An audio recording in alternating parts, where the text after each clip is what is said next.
Hello everyone, once again welcome back on my YouTube channel. OB में आज हम discuss करेंगे एलिमेंट्स ऑफ ओबी यानी कि organisational behaviour.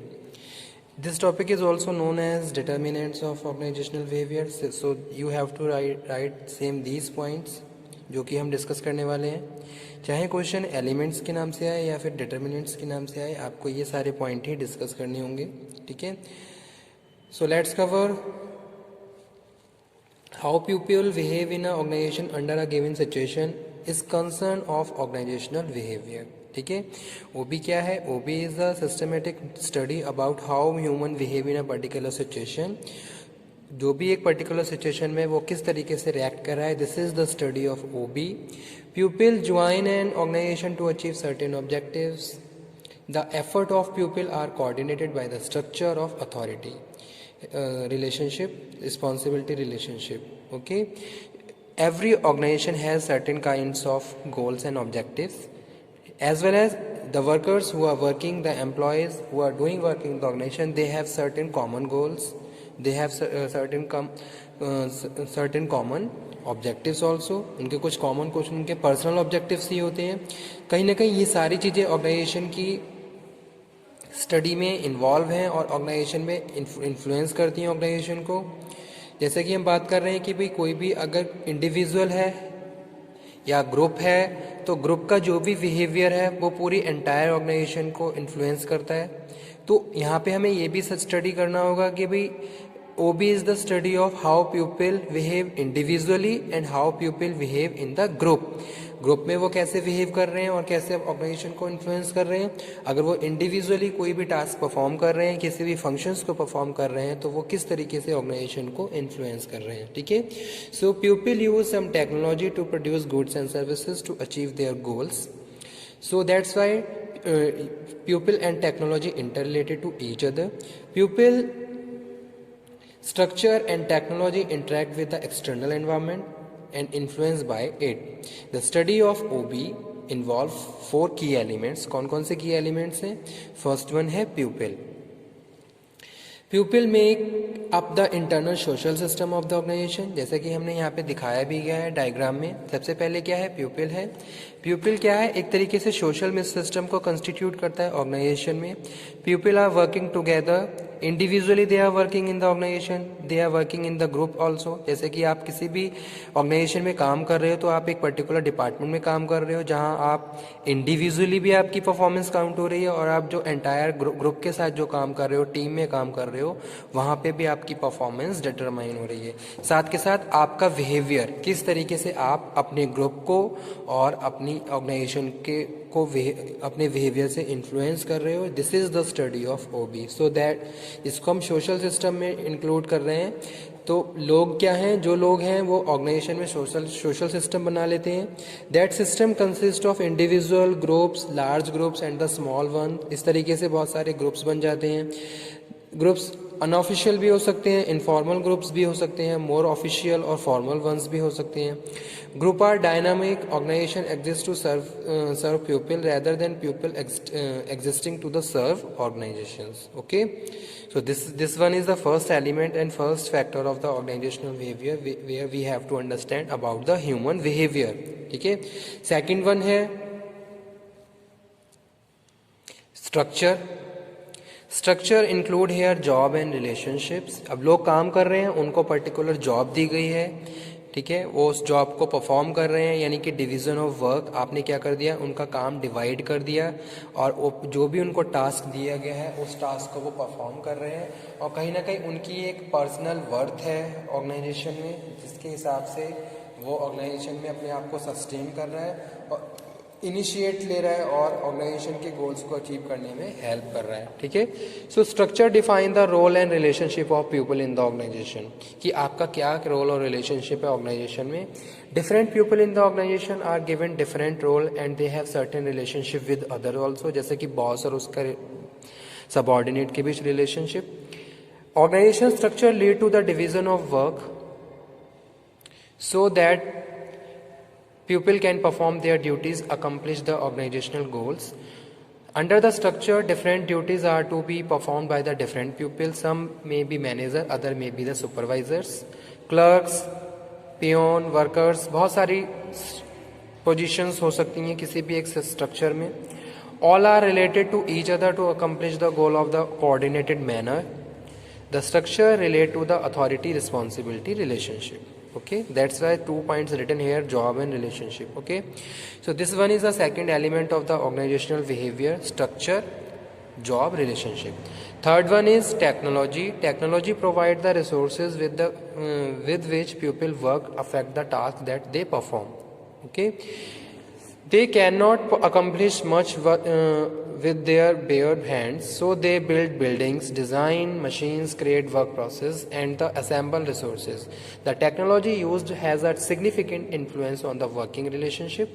The great benefit of the technology is that allow people to do more and better work, but it also restricts people in the various ways. It has cost as well as benefit. Okay, so technology क्या है? Third important element है किसी भी organisation के लिए.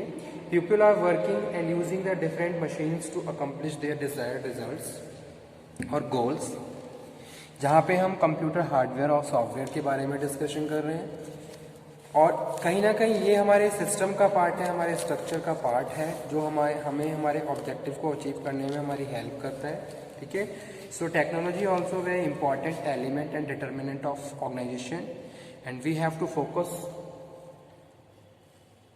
on this also, as well as affect the task जो भी workers perform कर रहे हैं उनके टास्क को अफेक्ट करता है. ठीक है, as according to the current scenario it is a important requirement of the organisation. And last है fourth one, that is environment. All organisation operate within an internal and external environment. तो organisation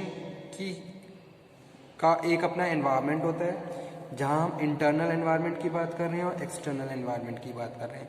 तो internal environment में बहुत सारे internal analysis के basis पे बहुत सारे फैक्टर डिटरमाइन करते हैं और जो हमारी ऑर्गेनाइजेशन को इन्फ्लुएंस करते हैं, जिनको हम कंट्रोल कर सकते हैं अकॉर्डिंग टू आवर इंटरेस्ट, उनको चेंज कर सकते हैं. और इसी तरीके से एक्सटर्नल फैक्टर जैसे कि government rules and regulation, competition है या फिर सोशल प्रेशर है. ठीक है, ये सारी चीज़ें क्या है हमारी ऑर्गेनाइजेशन की को अफेक्ट करती हैं, इन्फ्लुएंस करती हैं हमारे ऑर्गेनाइजेशन को. So environment is also very important element for the organisation, where we have to study focus on this also and understand how it affect the productivity as the working of the organization. ठीक है, तो ये हमें proper understand करना होगा कि भाई environment कैसे अफेक्ट करता है ऑर्गेनाइजेशन को. तो यहाँ पे हम इंटरनल और एक्सटर्नल दोनों एनवायरनमेंट को डिस्कस कर रहे हैं. जहाँ हम इंटरनल अगर एनवायरनमेंट की बात करें तो बहुत सारे ऐसे फैक्टर्स हैं जिनको हम कंट्रोल कर सकते हैं. ठीक है, first of all we have to analyse and we can easily control, but on the external factors we can't control. हमारा कोई भी कंट्रोलिंग नहीं है. We have to prepare, we have to make our self according to the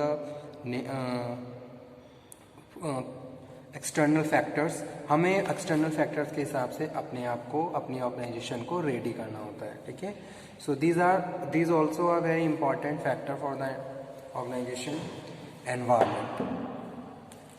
okay, so these are the elements of OB जो कि exam के point of view से भी इम्पॉर्टेंट है.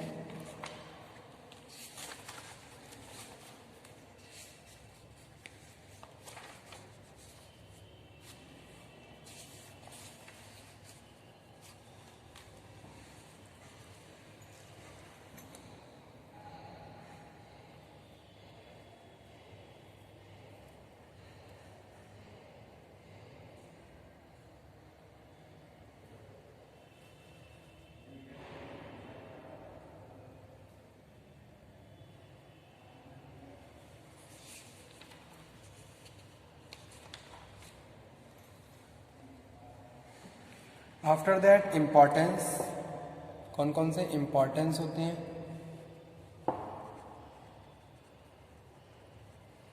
Importance of OB.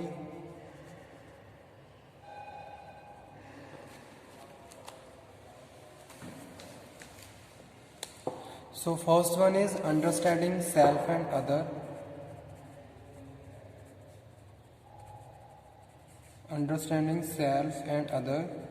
You have to understand self, how you can survive in the organisation, as well as you have to understand other also, किस तरीके से दूसरों का पर्सनैलिटी, दूसरों का एटीट्यूड ऑर्गेनाइजेशन को और ऑर्गेनाइजेशन में रहने वाले लोगों को अफेक्ट करता है, ठीक है। So that's why it is important to study organisational behaviour, understanding self और अदर्स। तो यही चीज़ यहाँ पे हम first as a important discuss कर रहे हैं। Behavioural science help an individual to understand him and other in better way, this will improve interpersonal relation considerably. और इस तरीके से हम और अपने इंटरपर्सनल रिलेशन को हेल्दी कर सकते हैं जब हमने अपने बारे में और दूसरों के बारे में प्रॉपरली स्टडी करी है, ठीक है। जैसे कि हम यहाँ पे बात कर रहे हैं topics like attitude, perception, leadership, communication, transactional analysis and the conflict are particular significance in the interpersonal relations. Second one है जो सेकंड इम्पॉर्टेंस है ओबी का, दैट इज अंडरस्टैंडिंग सेल्फ और अदर में हम इंडिविजुअल बिहेवियर, इंटरपर्सनल बिहेवियर और group behaviour को भी इंक्लूड करते हैं। Motivation of human resources, you want to motivate, you have to motivate for the accomplishment of desired results, then you have to motivate your workers. Motivation human resource, आप जो भी अपने काम, अपने गोल्स को अचीव करना चाहते हो, इसके लिए आपको लोगों को मोटिवेट करना पड़ेगा। किस तरीके से आप उनको मोटिवेट कर सकते हो? First of all you have to analyse their personality, their behaviour you have to understand, after that you can easily motivate to them. अब कुछ एम्प्लॉय फाइनेंशियल मोटिवेशन चाहते हैं, कुछ नॉन फाइनेंशियल चाहते हैं। इससे इन सब को करने से पहले आपको उनको समझना होगा कि उनकी क्या डिज़ायर है, उनकी क्या नीड है। उसके बाद नेक्स्ट है effective communication. Behavioral science help in improving communication in the organization. It is communication through which people come in the contact with each other to achieve organizational effectiveness. The communication must be effective. The communication process and how it works in the interpersonal dynamic is evaluated by the behavioral science. So these are the most importance of OB. Okay, thank you.